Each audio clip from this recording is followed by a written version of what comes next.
Hello there, Neil here, sanctimonious.com. Of all the great albums associated with the mid-60s West Coast music scene, Buffalo Springfield Again, Cheap Thrills, Big Brother and the Holding Company, even Pet Sounds, arguably the most era-defining is Forever Changes by Love, blending as it does the folk rock of LA with the psychedelia of San Francisco.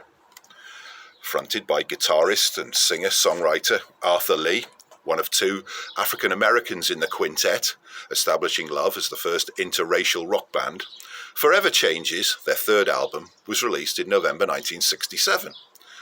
But rather than the starting point of an intense period of activity, it was actually culmination.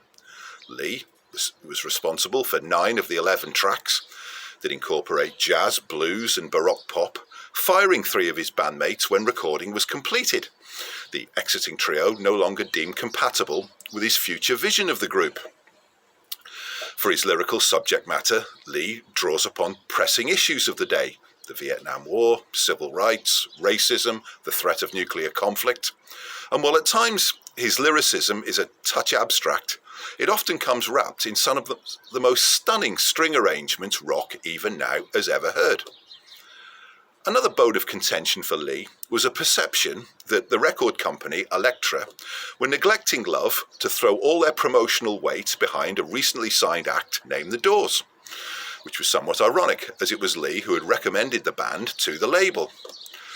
That said, it seemed he had a point, because when Strange Days, the second album from Jim Morrison and Co., was released in September 1967, it raced to number 3 in the US charts, while 6 weeks later, Forever Changes, despite acclaim from the likes of Jimi Hendrix and George Harrison, sank without trace.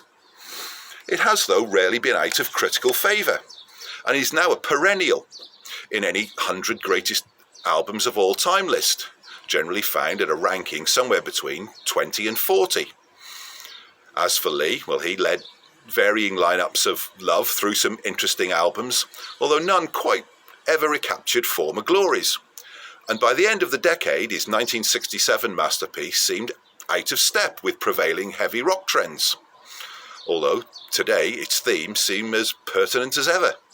So, for my in-depth review of Forever Changes, go now to sanctimonious.com, the dominion of opinion.